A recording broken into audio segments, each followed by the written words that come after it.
Jesus more. My dear friends, today is exactly 1 week away from commemorating the suffering, the passion, and the death of Jesus. And we can already sense the tension from the readings of today. Even the one of tomorrow was still a lot of tension, but today we find from the prophet Jeremiah is being persecuted and is crying out for help from God. God is going to stand in his favor. In spite of everything, he does not lose faith in God. And today in the gospel, we find Jesus also in the same situation, people picking up stones and they want to stone him because of blasphemy. Just one verse before the gospel of today, in John's gospel chapter 10 verse 30, we hear Jesus saying, "The Father and I are one." And that is what provokes all of this, because he said the Father and himself are one.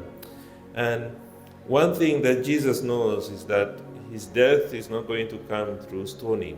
So he keeps his calm. He knows that his Father would always be with him. He does not doubt the fact that his Father is with him and that the will of the Father is that he is going to be crucified.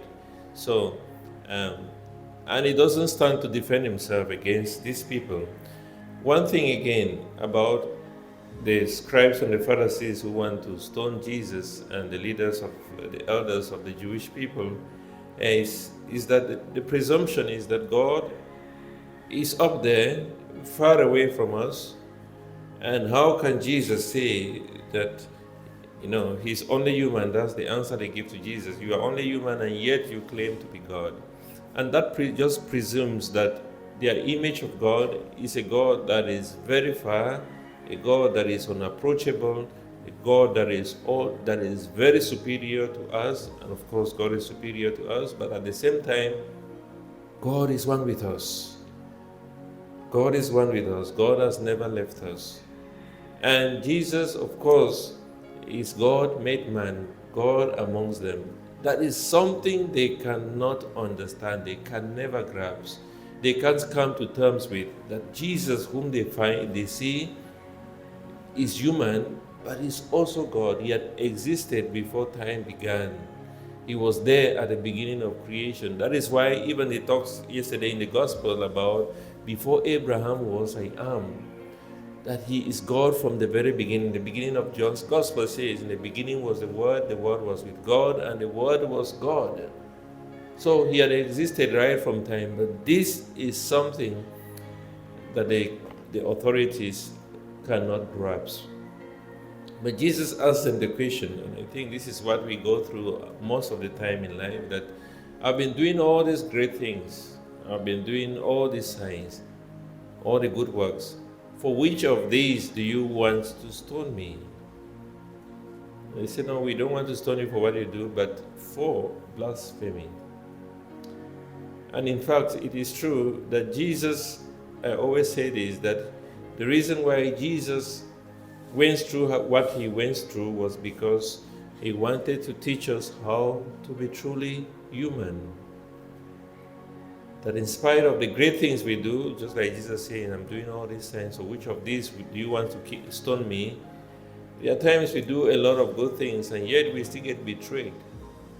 There are times we do great favors for people and those people will turn against us at some points and wants to do the opposite thing of what we were doing to them. There are times we are there for the people, yet great things follow us all the time. We will be betrayed, we will be rejected, we will be denied. People will treat us badly, not because we did things that are bad, but for the good things we are doing. And this is exactly what happens to Jesus. And again, remember in the end, he even cried out, Eloi, Eloi, lama sabachthani, when he was crucified, my God, why have thou forsaken me? Not because God had forsaken us, but because had forsaken him, but because he wants to unite with us. Because that is not the first time those words were spoken. Those words come from Psalm 22, verse 2.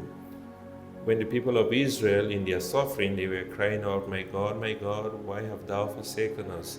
Jesus unites with our suffering.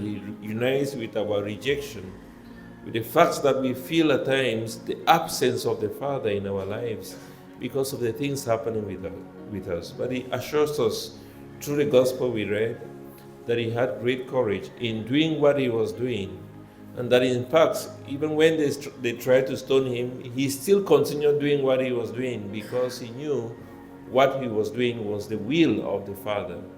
So it didn't frighten Him, or it didn't scare Him, or stop Him from doing His mission. Whatever thing people wanted to do to Him, they tried to stone Him, they tried to arrest Him.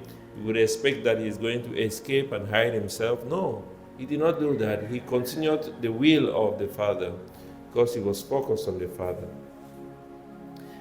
And I think this is one thing we need to do at all times, and never forget that our mission in this life is to do the will of the Father, is to love God, to serve Him, and one day be happy with Him in heaven. And this is what it entails, that we will be rejected, we'll be persecuted, but we must keep our eyes focused on the will of the Father.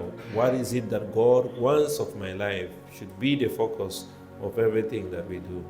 But remember, even though He was rejected, on the other side of the Jordan, He was accepted.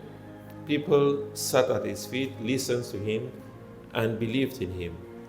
Yeah, that is true. Not everybody is going to reject us.